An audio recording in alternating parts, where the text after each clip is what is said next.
कहानी की शुरुआत में हम एक स्कूल को दिखाया जाता है जिसमें हम एक लड़की को देखते हैं जिसका नाम ऐना था। ऐना स्कूल में अपने भाई के साथ पढ़ा करती थी। फिर हमें उसके डैड और उसके मॉम को दिखाया जाता है। वो इस शहर में रहते हैं। उसका डैड अक्सर ही एब्सेंट रहता है।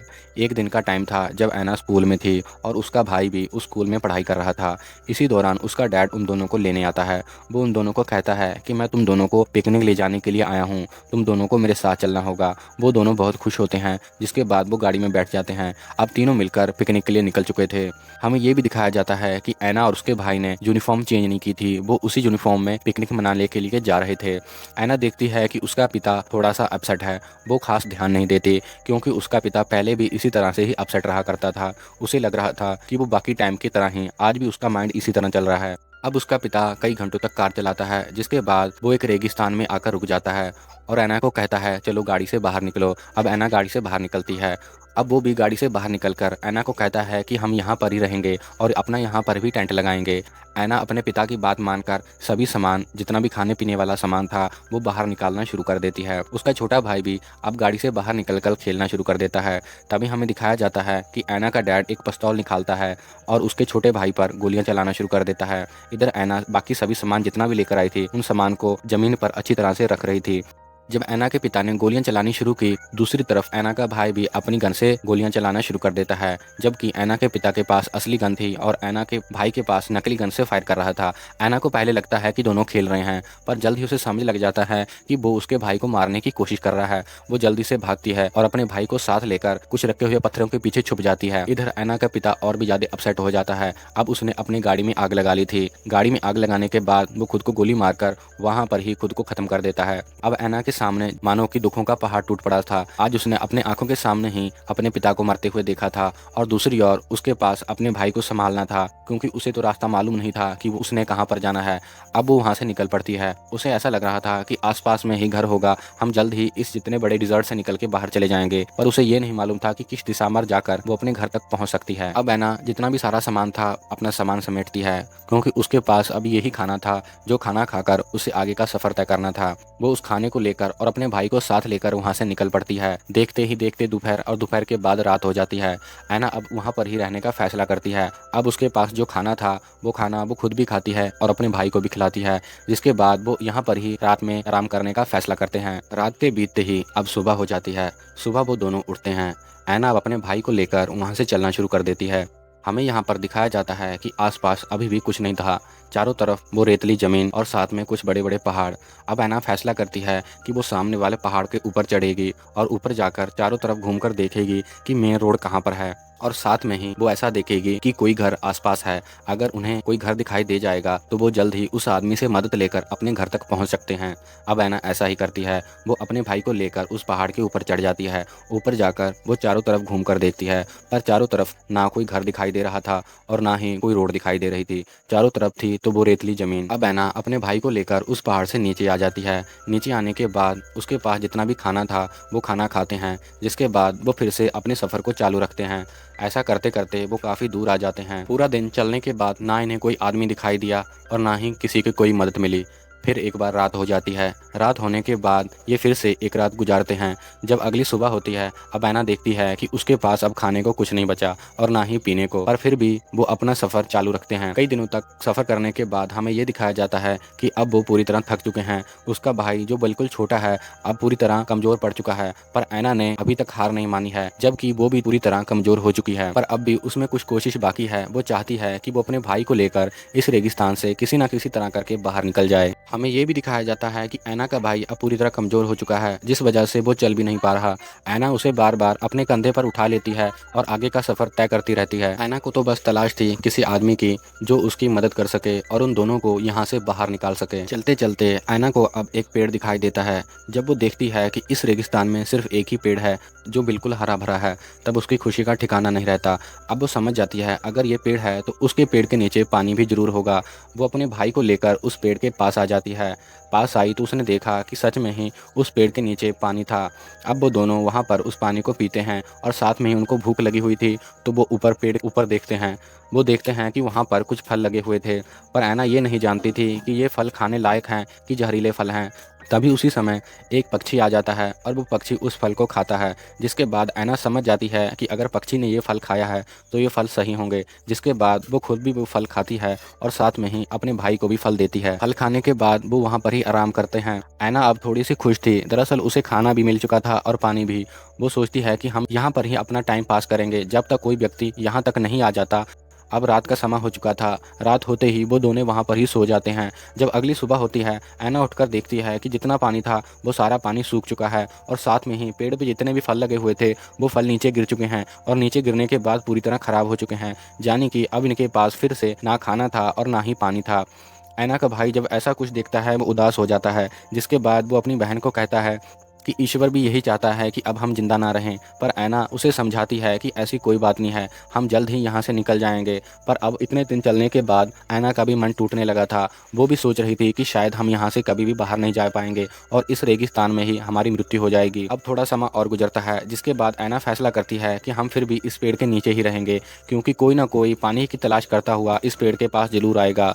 अब इसी सोच में वो 2 दिन तक यहाँ पर ही रहते हैं। टाइम गुजरता है। टाइम गुजरने के बाद हमें एक लड़के को दिखाया जाता है जो इस रेगिस्तान में भागता हुआ ऐना की तरफ ही आ रहा था।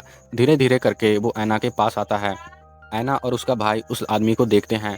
दरअसल वो आदमी जो था वो एक कबीले का लड़का था जो इसी रेगिस्तान के कबीले में रहा करता था। वो भी अकेला रह गया था, जिसके बाद वो उस पूरे रेगिस्तान में घूम रहा था। घूमते घूमते आज वो इन दोनों को मिला था।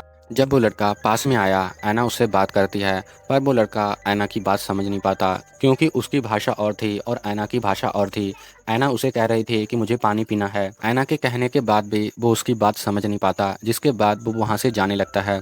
फिर ऐना का भाई उस लड़के को इशारों में समझाता है, जिसके बाद वो लड़का उसकी बात समझ जाता है। अब वो उन दोनों को उसी पेड़ के पास ले आता है और एक पाइप के माध्यम से ज़मीन के नीचे से पानी खींचना शुरू कर देता है। जाने कि यहाँ पर अब भी पानी था, पर वो पानी धरती के नीचे जा चुका था। अब ऐना भी और उसका भाई भी उसी तरह ही पाइप से पानी को खींचते हैं और दोनों पानी पीते हैं। अब वो लड़का वहाँ से निकल पड़ता है। अब ऐना भी और उसका भाई भी उस लड़के के पीछे पीछे जाने लगते हैं, क्योंकि इनके पास अब कोई चारा नहीं था। अब वो लड़का वहाँ से चल रहा था। रास्ते में जाते हुए वो कुछ शिकार करता है। अब उसने कुछ शिकार कर लिया था। शिकार करने के बाद शिकार किया हुआ खाना खुद भी खाता है और उन दोनों को भी देता है। एक बार फिर पूरा दिन बीत चुका था, जिसके बाद रात हो जाती है। अब वो तीनों वहाँ पर ही रात में आराम करते हैं। अगले दिन हमें ये दिखाया जाता है कि ऐना के भाई की उस लड़के के साथ अच्छी दोस्ती हो चुकी है। वो उसके साथ पूरी तरह घुल मिल गया था। चलते चलते उसका भाई धीरे धीरे कमज़ोर होता जा रहा था, क्योंकि खाने की कमी अब भी थी और ऐना भी पूरी तरह बीमार होती जा रही थी, क्योंकि इन दोनों को इस वातावरण में रहने की आदत नहीं थी। पर वो लड़का इसी वातावरण में रहने का आदी था। वो इन दोनों का सफ़र आसान बना रहा था। अब वो इन दोनों को एक ऐसी जगह पर ले आता है जहाँ पर ढेर सारे पेड़ काटे हुए थे और साथ में ही वहाँ पर ढेर सारा पानी भी था, जिस कारण से इन दोनों को एक बार फिर पानी पीने को मिलता है। इस वातावरण में ना रहने के कारण ऐना का भाई अब पूरी तरह बीमार हो जाता है। बीमारी के कारण उसके पीठ में कुछ घाव हो जाते हैं। इसका इलाज वो लड़का जानता था।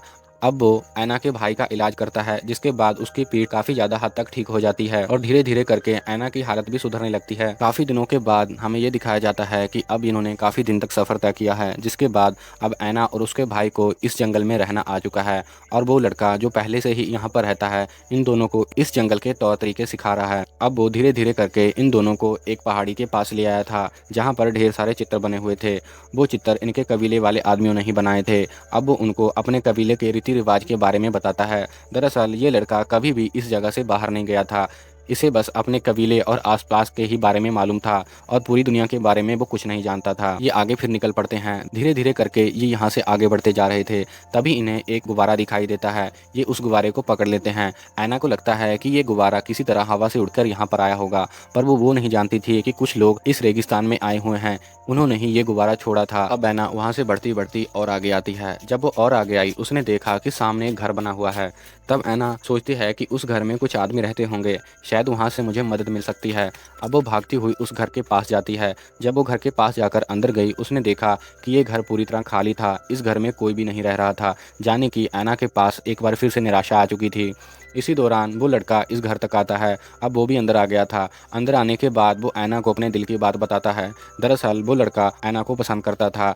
जब उसने पहली बार ऐना को देखा था तब से ही वो उसे पसंद करने लगा था। आज वो अपने प्यार का उससे इजहार करता है और उसे अपनी भाषा में समझाता है, पर ऐना को उसकी भाषा बिल्कुल भी नहीं आती थी, जिस वजह से वो उसकी भाषा को नहीं समझ पाती कि वो क्या कह रहा है। इसी वजह से अब वो वहाँ से बाहर आ जाती है। वो लड़का सोचता है कि ऐना उसे पसंद नहीं करती, जिसी वजह से वो यहाँ से बाहर चली गई। अब उसका दिल टूट चुका था, पर फिर भी वो इन दोनों का ख्याल रखना चाहता था। इसी वजह से वो फिर से ऐना के भाई को लेकर शिकार पे निकल जाता है, ताकि वो तीनों के खाने का इंतजाम कर पाएं। ऐना का भाई और वो लड़का शिकार की तलाश में अब सड़क के किनारे आ जाते हैं। अब ऐना का भाई उस लड़के को समझाता है कि ये सड़क है, इस सड़क के माध्यम से ही हम यहाँ से बाहर जा सकते हैं, पर उस लड़के को इस सड़क से हमेशा ही दूर रहने को कहा गया था। दरअसल जो कबीले वाले यहाँ पर रहते थे, उन कबीले वालों पर जो सड़क से आदमी आया करते थे, वो हमेशा ही उन पे अत्याचार करते थे और हमला करते थे। इसी वजह से उन्होंने आज तक अपने से छोटे जितने भी आदमी थे, उन सबको यही सिखाया था कि तुमको हमेशा ही इस सड़क से दूर रहना है। इसी कारण से अब वो ऐना के भाई को गोद में उठा लेता है और वहाँ से भागना शुरू कर देता है। आगे जाकर वो देखता है कि उसे एक शिकार मिल चुका है। जब वो शिकार करने लगता है तभी दो आदमी गाड़ी से आते हैं और उनके हाथ में गन होती है। वो गन से फायर करते हैं और एक शिकार को मार गिराते हैं। आज इन्होंने एक बार शिकार किया था, जो कि सिर्फ अपने स्वाद के लिए किया था, यानी कि अपने मनोरंजन के लिए। जब वो देखता है कि उनका शिकार करने का तरीका अलग है, वो लड़का थोड़ा सा उदास हो जाता है। अब वो सोचने लगा था कि शायद मैं कभी भी अच्छा शिकारी ना बन पाऊँ, मैं जितना भी कोशिश कर लूँ अच्छा शिकार नहीं कर पाता हूँ। जिसके बाद वो ऐना के भाई को लेकर वहाँ से वापस आ जाता है। वहाँ आकर वो अपने पूरे शरीर पर सफ़ेद रंग का कुछ लगा लेता है और डांस करना शुरू कर देता है। वो लड़का जब अपने पूरे शरीर पर सफ़ेद रंग लगा लेता है, जिसके बाद वो डांस करना शुरू कर देता है। दरअसल ये उस कबीलों वाले का रिवाज था। जब भी कोई लड़का किसी लड़के को पसंद किया करता था, उस लड़की को लुभाने के लिए इसी तरह सफ़ेद रंग लगाकर डांस किया करता था। वो ऐना को पसंद कर रहा था, इसी वजह से आज उसने ये सफ़ेद रंग लगाकर डांस करना शुरू किया था। ऐना जब उसे इस तरह करते हुए देखती है, वो डर जाती है। वो समझ नहीं पा रही थी कि वो ऐसा क्यों कर रहा है। अब वो वहाँ से निकलकर अपने भाई के पास आ जाती है, जबकि दूसरी तरफ वो लड़का अब भी डांस कर रहा था। वो तब तक डांस करता रहेगा जब ऐना उसके पास आकर डांस करने नहीं लगेगी। इसके बाद वो समझ जाएगा कि ऐना उसे पसंद करती है। जब तक वो उसके पास नहीं आती तब तक उसे ऐसे ही डांस करना होगा। इधर ऐना आकर अपने भाई के पास बैठ जाती है। वो उसे कहती है कि कल को हम यहाँ से चले जाएंगे। उसका भाई बताता है कि कल हम उसी रोड से जाएंगे। ऐना अब हैरान हो जाती है, वो किस रोड की बात कर रहा है। जिसके बाद उसका भाई बताता है कि हम आज जहाँ पर शिकार करने गए थे, वहाँ पर हमने एक रोड देखी थी। अब ऐना पूरी तरह हैरान थी कि उस लड़के ने उसको उस रोड के बारे में क्यों नहीं बताया, पर जबकि वो लड़का उस रोड के बारे में कैसे बता सकता था, क्योंकि उसके जो पूर्वज थे, जो माता पिता थे, उन्होंने यही समझाया था कि तुमको कभी भी उस रोड पर नहीं जाना है, क्योंकि उस रोड पे से आने वाले व्यक्ति हमेशा ही शिकार करते हैं और हमको उस आदमियों से बच के रहना है। अब पूरी रात बीत जाती है। जब सुबह होती है, ऐना तैयार होती है। आज उसने फिर से अपनी यूनिफॉर्म पहन ली थी और अपने भाई को भी पूरी तरह तैयार कर दिया था। अब जाकर वो उस लड़के को जब अलविदा कहने लगती है, वो देखती है कि वो लड़का मर चुका है। दरअसल वो लड़का पूरी रात डांस करता रहा। पूरा दिन गुजर गया, पूरी रात गुजर गई। जब उसने देखा कि ऐना उसके पास आकर डांस नहीं कर रही, अब वो सोचने लगा था कि ऐना मुझे पसंद नहीं करती, जिसकी वजह से आज उसने अपनी जान ले ली थी। और साथ में ही वो ऐसा सोच रहा था कि मैं कभी भी अच्छा शिकारी नहीं बन पाऊंगा। इन दोनों बातों के कारण आज उसने अपनी जान ले ली थी। जब ऐना उसके पास आकर ये सब देखती है, वो बहुत ज़्यादा दुखी होती है। वो सोच रही थी कि इस लड़के ने हमारा कितना साथ दिया, जिसके बाद आज इसने खुद ही अपनी जान ले ली। पर ऐना अब कुछ नहीं कर सकती थी। वो अपने भाई को लेकर वहाँ से निकल पड़ती है।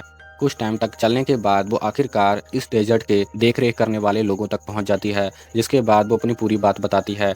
अब वो उन लोगों को कह रही थी, मुझे अपने घर जाना है। ऐना के अपना पता बताने के बाद वो लोग उसको उसके घर छोड़ाते हैं। अब कई साल बीत चुके हैं। अब ऐना बड़ी हो गई है, अब उसकी शादी भी हो गई है, पर अब भी उसके मन में कभी कभी वो रिजल्ट याद आ जाता है, और ख़ास करके वो लड़का भी। अब भी ऐना कभी कभी सोचती है कि उस लड़के ने अपनी जान क्यों दी, और साथ में ही वो लड़का उस रेगिस्तान में आखिरकार कर क्या रहा था। दरअसल वो कबीले वालों का एक रिवाज था, जब कोई भी लड़का 16 साल का हो जाता था तो उस लड़के को इस डिजर्ट में अकेला ही छोड़ दिया जाता था, ताकि वो अपने जीवन में शिकार करना और अकेले रहना और साथ में ही वहाँ पे सर्वाइव करना सीख पाए। वो अब ऐसा ही कर ही रहा था कि तभी वो ऐना और उसके भाई को मिला था। अकेले रहने के कारण वो उन दोनों का साथ देने लगा था, और ऐसा करते करते आखिरकार उसने अपनी जान भी ले ली थी।